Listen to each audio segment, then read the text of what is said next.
நமஸ்காரம். நம்ம ஐயங்கார் கிச்சன் நேயர்களுக்கும் அடியனுடைய நமஸ்காரம். யாருக்கும் தெரியாதது இல்ல, டாக்டர் வெங்கடேஷ் சின்ன வயசுல இருந்து வேதம் படிச்சு நிறைய உபன்யாசம் பண்ணி எல்லாரும் அவர் வீடியோஸ் வந்து யூடியூப்ல பார்த்திருப்போம். நிறைய உபன்யாசம் வந்து நேரம் அட்டென்ட் பண்ணியிருப்போம்.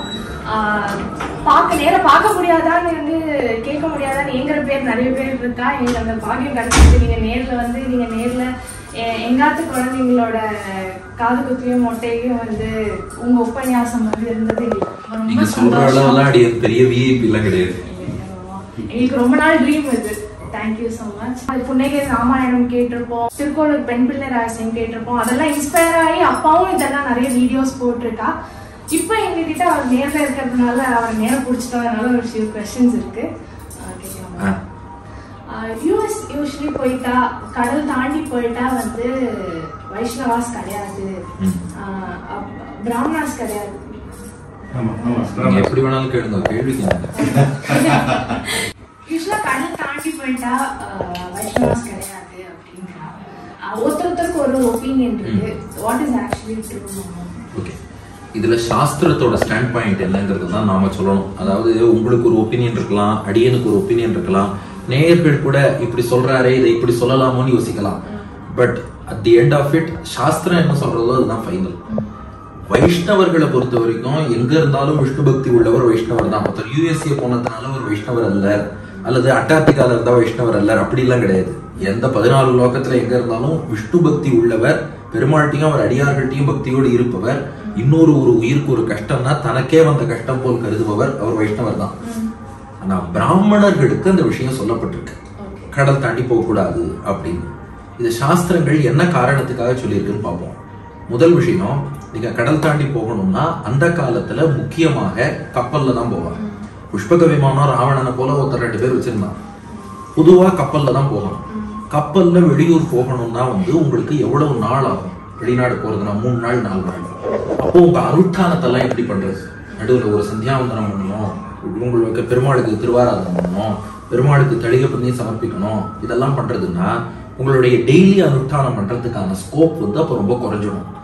அதனால முதல் விஷயம் அந்த மாதிரி வெளியில டிராவல் பண்ணாதேன்னு சொன்னாங்க. 2வது, நாம வந்து ஒரு தீர்த்தம் சாப்பிட்றோம்னு வச்சுக்கோங்களேன், ஒரு கங்கை, காவிரி, யமுனை, கோதாவரி இப்படிப்பட்ட புண்ணிய தீர்த்தத்துல சாப்பிட்டோம்னா அது எவ்வளவு விசேஷம். அந்த புண்ணிய தீர்த்தங்கள்லாம் எங்க இருக்கு?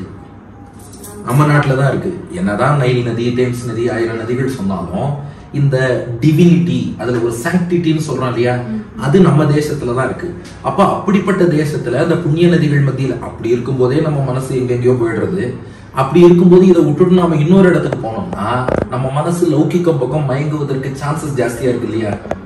இப்போ பெருமாளுடைய சன்னதிகள் எல்லாம் நம்ம ஊர்ல இருக்கு. அதை விட்டுட்டு இன்னொரு இடத்துக்கு ஒருத்தன் போறான்னா அவன் இந்த நெறி சம்பிரதாயம் எல்லாத்தையும் மறந்துட்டு அங்க உள்ளவாளோட பழகி அந்த கல்ச்சருக்கு அடாப்ட் ஆயிட்டா அது ஒரு கஷ்டம் இருக்கு. 3வது, ஒரு சில ஊர்கள்ல உங்களுக்கு உங்க கல்ச்சரையே ஃபாலோ பண்ண முடியாத சூழல் வரும். இப்போ நாம வந்து இப்படித்தான் வேஷ்டி தான் கட்டிக்கணும்னு இருக்கோம். இதே வந்து இப்போ ஒரு யூரோப்புக்கு போறோம் அல்லது யூகேக்கு போறோம் அப்படின்னா, இல்லப்பா நீ இதுக்கு மேல ஒரு ஜெர்கின் போடு, தலையை சுத்தி ஒரு ஸ்கார்ஃப் கட்டிக்கோ, கழுத்து சுத்தி ஒரு ஸ்கார்ஃப் கட்டிக்கோ, காலுக்கு சாக்ஸ் போடு, அதை போடு, இதை போடுங்க. அப்ப இத்தனையும் இது பண்ணி நீங்க இருக்க முடியுமான்னு யோசிச்சு பாருங்க. அப்ப இது எல்லாத்தையுமே கணக்கில் கொண்டு அதுக்கு மேல நமக்கு புரியாத பல காரணங்களும் சாஸ்திரத்துல இருக்கலாம். நமக்கு இவ்வளவுதான் சொல்லி எதையுமே இதுக்குள்ள நம்ம ரேஷனலைஸ் பண்ண நமக்கு அதிகாரம் கிடையாது. பட் இது போன்ற பல விஷயங்கள் அவ திருவுள்ளத்தில் கொண்டுதான் இந்த தேசத்திலேயே நாம இருப்போம். என் புதுக்கவிஞர் கூட ஒருத்தர் பாடுறாரு, என்ன வளம் இல்லை இந்த திருநாட்டில், என் கையை ஏந்த வேண்டும் வெளிநாட்டில், ஒழுங்காய் பாடுபடு வயக்காட்டில், உயரும் முன்மதிப்பு அயல் நாட்டில். அப்ப நம்ம தேசத்திலேயே இருக்கிறது வசத்தின்னு இந்த காரணத்தை இட்டு தான் பெரியோர்கள் சாஸ்திரங்கள் இவெல்லாம் வரிசையா சொல்லியிருக்கா. இது ஒரு பக்கம். பட் இன்னைக்கு இப்ப போறா இல்லையா, யூஎஸ் போறவாளுக்கும் ஒரு அவார்டையும் நம்ம தப்புன்னு சொல்ல முடியாது. போறவாளுக்கும் ரீசன்ஸ் இருக்கு. என்ன ரீசன்னா, ஒண்ணு வந்து இங்க வந்து நமக்கு வந்து ஒரு வேலை கிடைக்கிறதுக்கோ இதுக்கோ வாய்ப்பு வந்து ரொம்ப குறைவா இருக்கு. நமக்கு பெருமாள் கைங்கரியம் பண்ணணும்னு தான் ஆசை, சம்பிரதாயம் கடைபிடிச்சுன்னு வாழணும்னு ஆசை. அதே சமயம் பொழப்புக்கு போறாப்புல இருக்குன்னா அவளுடைய இன்டென்ஷனை நம்ம தப்புன்னு சொல்ல முடியாது. அதனால முடிஞ்ச வரைக்கும் நம்ம தேசத்துக்குள்ளேயே இருந்துட்டு பக்திமானா இருக்க என்ன வழின்னு பார்க்கலாம். இல்ல தீராது ஃபாரின் போறதுன்னு ஆயிடுச்சுன்னா சரி, அதுக்காக அங்க போனாலும் நம்ம கலாச்சாரத்தையும் நம்முடைய பாரம்பரியத்தையும் நம்ம ட்ரெடிஷனையும் விடாம அங்கேயும் தொடர்ந்து பக்திமான்களாக வாழ்ந்து வரதுல தப்பு இல்லை. இன்னைக்கும் நிறைய பேர் அங்க இருக்கிறவாளும் உங்களை போன்றவாளும் கூட இன்னும் நம்ம சம்பிரதாயத்தை அனுட்டிக்கணும் இது போன்ற ஆர்வம் கொண்டவர்களாகத்தான் இருக்கா. அதனால சாஸ்திரத்தின் பாயிண்ட் ஆஃப் வியூல ரைட்டா தப்பா அப்படின்னு சொல்லணும்னா சாஸ்திரம் வேண்டாம் தான் சொல்லியிருக்கு.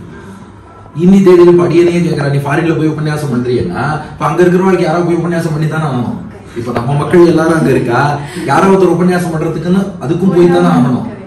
அதனால சரிட்டு அந்த மாதிரி போறோம். ஆனா அடியன் ஒரே ஒரு விரதம் வச்சிருக்கேன், போவோம் சுத்தி பார்க்காம வந்துருவோம், உபன்யாசம் பண்ண தானே போனோம், உபன்யாசம் பண்ணிட்டு வந்துருவோம் அப்படின்னு அடியன் பாலிசி வச்சிருக்கேன். அதனால பிராமணர்கள் அல்லாதவர்னு அர்த்தம் இல்லை, ஒரு சில வைதிக காரியங்கள்ல அவ ஃபாரின் போயிட்டு வந்துட்டாங்கிறதுனால அதை ஒரு தோஷமா பாக்குறா இன்னைக்கும். அதுக்காக அவ வைஷ்ணவா இல்லைன்னு ஆகவே ஆகாது. எந்த ஊர்ல இருக்கிறவரா இருந்தாலும் பெருமாள் மோட்சம் கொடுப்பாரு. இப்போ இலங்கையில இருந்து கடல் தாண்டி தானே விபீஷணன் ராமன்ட்ட சரணாகதி பண்ணான் சேதுக்கரையில. விபீஷணன் சரணாகதி ஏத்துட்டாரா இல்லையா? அதனால எந்த ஊர்ல இருந்து யாரும் சரணாகதி பண்ணாலும் அவளுக்கெல்லாம் மோட்சம் உண்டு. ஒரு சரணாகதர் அமெரிக்கால இருந்தபடி சரீரத்தை விட்டு பிரிஞ்சு ஆத்மா புறப்பட்டாலும் அங்கிருந்து மோட்சம் போகும். அதனால யூஎஸ்ஓ யூகே எந்த ஊர்ல இருந்தாலும் சரணாகதருக்கு மோட்சம் உண்டு, வைஷ்ணவா இல்லைன்னு ஆகவே ஆகாது. இவ்வளவு கிளியர் எக்ஸ்பிளேஷன் யாராலையும் கொடுத்திருக்க முடியாது மாமா. ஐயோ நான் கிளியரா கொடுத்தேன்னா தெரியாது, முடிஞ்ச வரைக்கும் இங்கே இருக்க பாப்போம். தீராத அங்க போனாலும் நம்ம கலாச்சாரத்தை விட வேண்டாம். புரியற மாதிரி ஒரு ஆன்சர் கொடுத்திருக்கீங்க எளிமையா. Thank you so much. தன்யவாதம். இன்னும் ஐடா கிச்சன் வியூவர்ஸ்க்கு நிறைய क्वेश्चंस இருக்கு, அடுத்தடுத்த வீடியோல வரும்.